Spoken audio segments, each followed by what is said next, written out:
Okay, this is part two. Police General Dan Rogers Kitty Parappa said that the attacker mainly used a knife to kill the children. Then he got out and started killing anyone he met along the way with a gun or the knife until he got home, said Dan Rogers. We surrounded the house and I found that he committed suicide in his home. Okay, number one, what I find disturbing is that he's a police officer. Number two, I find disturbing is that you would do this at your stepson daycare. Number three, you had no regard for human life, no regard for children, no regard for the children's families, no regard for anybody. And I would like to know, why would you target a daycare, children inside, and kill teachers and kill the pregnant teacher? And what was the purpose, and what purpose did it make, and what point did you try to get across? Because what you did was you ruined many people's lives. You ruined over 36 people's lives. 36, you know, and mass shootings are just so frequently. Like it's in mass stabbings. Are just it's like it's the new norm. Like it's like it's the new normal, and people don't understand that. You know, you're just not safe wherever you go, wherever you work, and it's scary to know that people will be committing such a heinous crime at a daycare, and this guy, number one, needs to be locked up. And I hate when mass shooters take themselves out, but you go around and kill the people, but can't take can't deal with the consequences, but you just kill multiple people, and it's just been a lot of mass shootings and stabbings going on in America over the last decades, and it's a time where we need to come together and make a change for the better. Thailand is gonna need, healing. They're gonna need strength.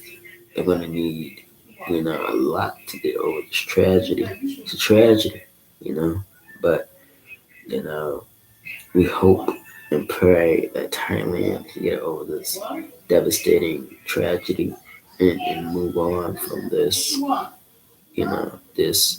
tragedy. So let's keep the families, the victims, and everybody in Thailand. We got some prayers, and we gotta do better. We got to do better. On to our next story.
Okay, next story is about China P.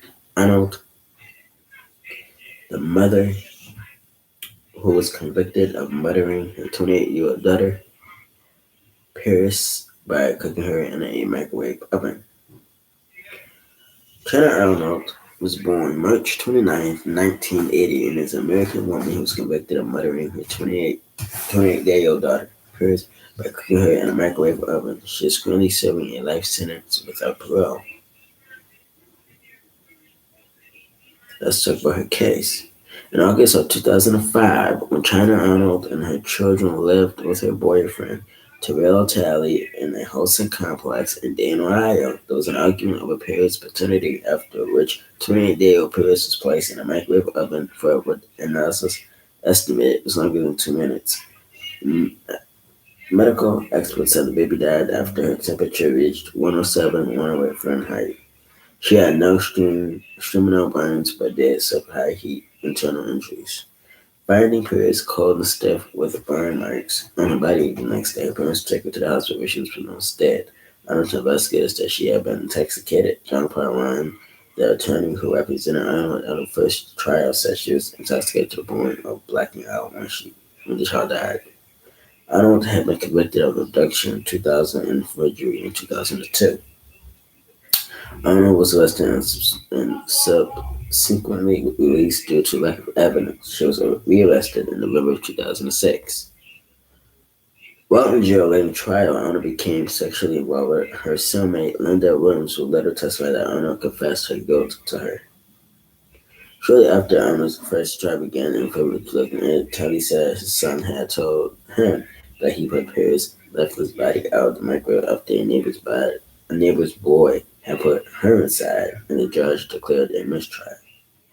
During the second trial, the mother of the child said to have placed the baby in the microwave, testifying that her significant other was not at the housing complex when Paris died, and Arnold was convicted of aggravated murder and sentenced to life in prison without the possibility of parole on September 8th, 2008, and incarcerated at the Dayton Correctional Institution. On November 5th, 2010, the Ohio Second District Court of Appeals reversed Arnold's conviction, citing pro-sexual misconduct, and stated that the court erred by not allowing material witnesses to testify in her defense. On May 13, 2011, a jury found Arnold guilty of aggravated murder. Her attorney had argued that the evidence pointed as much to Talley as it did her, but failed to convince the jury. On May 20th, Arnold was again sentenced to life in prison with parole, with both jury and judge rejecting the death penalty option. Her attorney said they appealed the decision. In September 2013, Arnold's lawyer requested a new trial. 2013, in the district court, an appeal regarding her life sentence was made, citing constitutional questions about double jeopardy. Exiting the Ohio Supreme Court to the second district court. Excuse me. This happened in Ohio of 2008, so Ohio takes that L. Secondly, let's do this. Supposedly the mother was intoxicated, high, when the baby ended up in the microwave. And then she said her young son put the baby in the microwave. When somebody is high and they just committed a crime, they don't remember the crime they committed because they were so intoxicated. This mother should have never been able to have children. Secondly, that's why it's important to have fathers, and I'm talking about biological fathers in these homes. You have a lot of single parents who are raising children without their biological father or biological mother because of the choices that their biological mother or biological father makes by going out and having children, more children with other women or other men. And it's not good for your previous child or the woman that you've been with because now they're gonna have to grow up and wonder why you wasn't in their life And it shouldn't be up to a child shouldn't have to wonder when her parents or his parents are going to be in their lives. You should want to be in your children's lives. And if, you know what I'm saying, this mother was obviously, was more concerned of getting high and intoxicated than being a parent to her own child she gave birth to. This mother failed her child, and this mother deserved the punishment she received, and that was life without parole. And justice was served. And let's prepare here into the comments. It's a tragic story. Rest in peace to 28-day-old Paris. You know, it is a sad thing to go through, being failed, parents failing you, and care about your well-being, and chose to care about themselves. And that's why I do what I do. I advocate for children, and there should be more people like me out there advocating for children.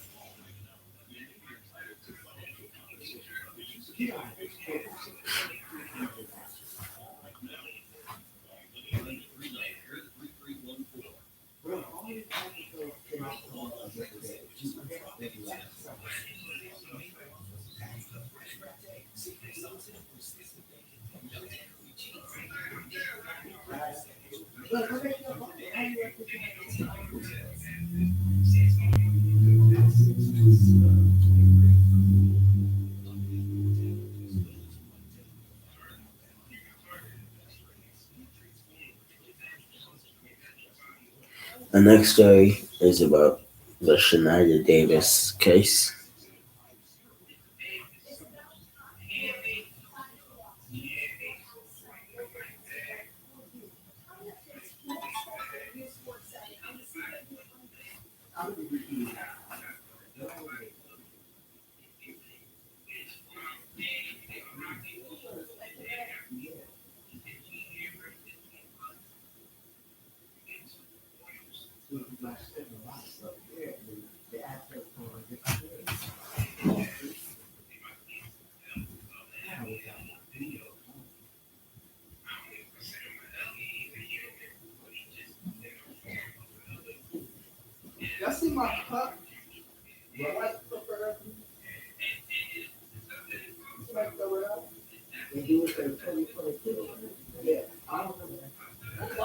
Ten years later, Fayetteville, Fayetteville's Shania Davis murder case still remembered.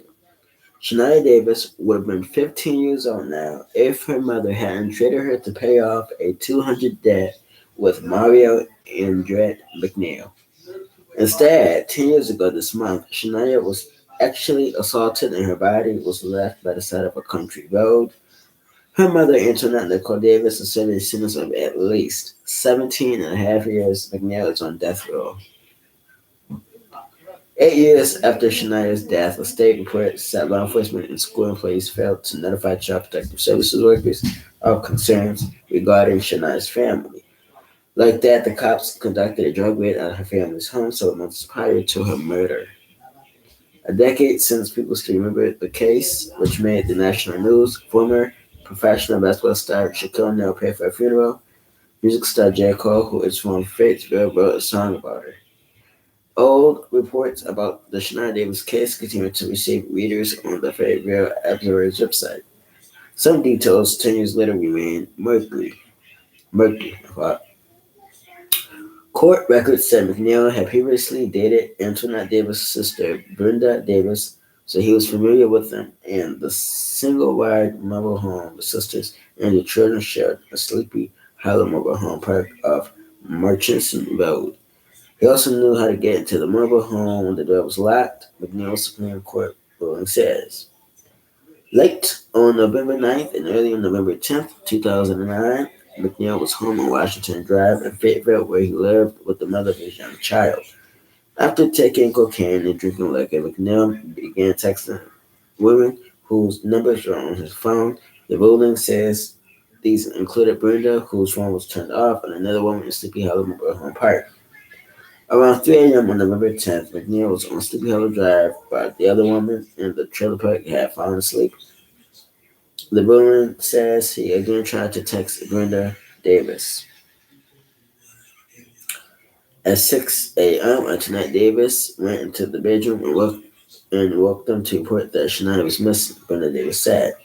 Antoinette Davis went outside to look for Shania while she was outside. Antoinette's son told Brenda Davis and Smith that McNeil had been in the home. Brenda Davis said Annette was hesitant to call the police, but finally did at her urging at 6:52 a.m. The Fayetteville Police Department commended a search and issued a new memo. The court says McNeil checked into a hotel in Sanford shortly after 6 a.m. Security video showing that he had Shania and brought her to his room. He left the hotel carrying Shania about 7:35 a.m. A hotel employee saw him leave and thought something looked amiss, court records say. The next day, hotel employees recognized Shania and Amber Alerts and contacted law enforcement. The police interviewed Antoinette Davis the day Shania disappeared and 3 more times in the days that followed. Her Court of Appeals ruling says at first Davis said she had no idea what happened to Shania. The ruling says later Davis falsely accused her boyfriend and this led to his arrest. The wrongly accused man was later freed. Then the police determined that McNeil was the prime suspect and tracked him down. In the end, Davis confessed that she owed McNeil $200 and wanted to pay paid in either money or sex. She gave him Shania to take to a hotel room. All he was supposed to do was to have X with her. Davis told the detective. Later, Davis slightly changed the story and said McNeil was taking Shania to have X with another man. Davis was arrested, but Shania was still missing. McNeil's Supreme Court ruling says he wasn't sure exactly where he left Shania. His lawyer told the police it was along North Carolina 87 between Spoon Lake and Sanford near some green portable toilets in an area where the Huntersville dressed their dare. The next day, a mass search of the vicinity included police officers from the Virgin Islands who were visiting North Carolina for dog handling training. One of those officers found Shania's body, November 16, under a log in the woods of Walker Road near North Carolina 87, the ruling says. The autopsy found evidence that Shania had been actually assaulted and smothered. Justice. McNeil, now 39, was sentenced to death in May of 2013 following convictions of murder, kidnapping, human trafficking, extra servitude, taking indecent liberties with a minor, and acts offense of a child by an adult offender. Davis, now 35, was pregnant when she was arrested and the child was put into foster care. In October 2013, she entered offer pleas to second-degree murder, human trafficking, conspiracy kidnapping, extra offense, extra servitude, and taking indecent liberties with a minor. With a defendant issues an offer plea, she is admitting that the state has enough evidence to convict her and agreed to be convicted for the crimes, but she is not officially acknowledging guilt. Senior resident Superior Court Judge Jim Emmons sentenced Davis to at least 17 and a half years up to a maximum of 21 years and 9 months. State prison records say Davis is expected to be released in May of 2027. Shania told the Bradley Lockhart and President told the news media he probably blamed himself for her death. He said Shania had been living with him, but after Davis had found a job, he sent Shania to her so they could build the relationship.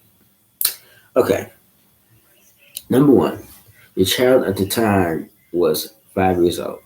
Number two, to hand your child to a person that you know, even if you didn't know the person, why would you hand your child to a grown man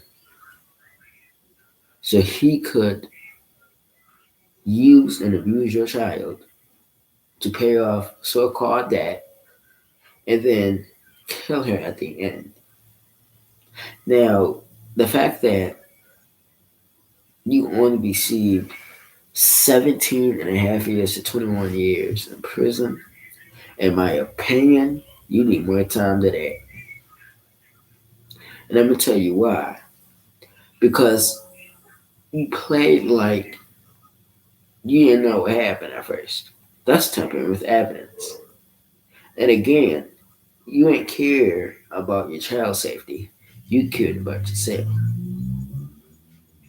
Because there would be no reason why you would have been giving your child to someone else and to be doing X favors to your child. And then you not calling law enforcement and reporting what he have done. And in my opinion, you should have got life imprisonment because it was gruesome and negligence on your part. You chose to be a coward at the end. And, you know, Ohio court, and I'm surprised that they only gave you 17 and a half years because this was a gruesome crime. And the fact that you could have been facing and saving life. And I think that you should have got more time than 17 years in prison because you robbed your child of a lifetime because you chose to so-called pay off of that. Well, that debt you so-called pay off, it caused your child to lose a life. So at the end of the day, you should pay for what you did. Like, comment, and subscribe. I have one more story for you guys.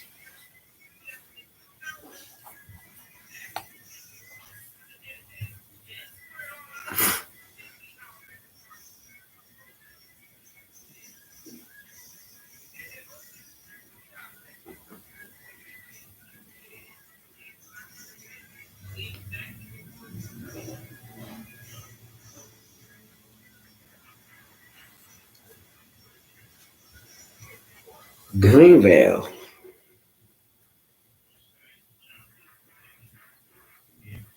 North Carolina serial killer. This guy here gets life sentence after kidnapping and killing a South Carolina woman. It is a work of a North Carolina serial killer. North Carolina Texanair. They left the missing South Carolina woman dead, according to Sheriff Herbert Lewis of Greenville County, South Carolina. On Wednesday, Lewis said during a news conference that 80-year-old Adina Settles, who was missing from Greensville County on August 7th, 2021, was killed by Daniel Glenn Prince, who was 59 years old. This investigation uncovered the man responsible, a man who has now been identified as a serial killer, residing in Bastrop, North Carolina, Lewis said. Prince was sentenced to life in prison without parole after he pleaded guilty to killing Settles. Greensboro may have a serial killer, but he wouldn't be the city's first. Prince is a monster who has a long history of targeting, kidnapping, and killing women, causing unimaginable loss to his victims and their families, said U.S. Attorney Corey F. Ellis of the District of South Carolina in a news release. He has earned every day of his life sentence, and our communities are safer with him in a prison cell. We are grateful that the court delivered justice today, and we hope it provides some measure of comfort for the victims' families. Sheriff Chris Francis of Ruthfield County, North Carolina, said, "We are glad to see justice served today for those horrible crimes. We are honored to have worked jointly with the FBI, Greensboro County Sheriff's Office, and the U.S. Attorney's Office during this investigation. And part of my work, my investigators did in seeking justice for the families of the victims. Our thoughts and prayers are with the families." Daniel Prince signed his name at the bottom of his plea agreement on June 15th of 2022. Settles, an 80-year-old woman from Travelers West, South Carolina, was reported missing after she didn't show up for work on August 28th, 2021. The day before, Prince had driven from Bastrop to Travelers West, where he met Settles at a food line located off of US 25. He bought a 4-pack of yogurt, and then the two of them went back to Settles' home. Later that afternoon, surveillance video showed Prince moving Settles from her vehicle into his in the food line parking lot. Investigators say he was visibly sedated. He drove her to a nearby Best Western hotel, and another surveillance camera caught video of Prince wiping down the inside and outside of his vehicle. He then drove her back to Boston. Using surveillance footage, investigators were able to piece together an approximate timeline. 9:22 a.m., a Chevrolet Cruze pulled into the food line parking lot. 9:30 a.m., Settles drove away from her home in a Jeep Grand Cherokee. 9:30 a.m., Prince bought a 4-pack of yogurt at the food line and scanned some frequent shopper card during the checkout. The car was used to identify her. 9:39 a.m., Prince walked out the food line and waved at Settles. The two agreed to greet one another. A short time later, Prince left with Settles in her vehicle. 1:50 p.m., Settles' vehicle was seen driving away from her home toward the food line. 2:02 p.m., Settles put away. 2:07, Prince leaving Settles and the Cruze. It goes on and on. From September, October 9th, a surveillance reported seeing a box used for raising beads in a remote part of Prince's property. It was about 25 yards. Okay, let's do this. Charles, just whether you done or live, because he want to come back in the room. Time was on 10 minutes. You know, this is the thing. The reason I chose to do the story is to give this victim a voice and the woman he victimized. But imagine the victim's family, the children who are going through one of the hardest times because you have a serial killer out here killing women, targeting women, using and abusing women. And in my opinion, this guy is one of the most predictive, evil, wicked human being to ever walk on earth. To go around and kill innocent women for your own purpose. It's sick and demonic. And I'm glad that he got life without parole. It was heinous and evil. You know, people like that don't need to work on our streets. It's dangerous. And you're putting innocent children, parents, aunts and uncles, fathers, mothers, in harm's way. Like, comment, and subscribe. Turn on all my post notifications. Subscribe to Save Our Children TV. Subscribe to Crime Time channel.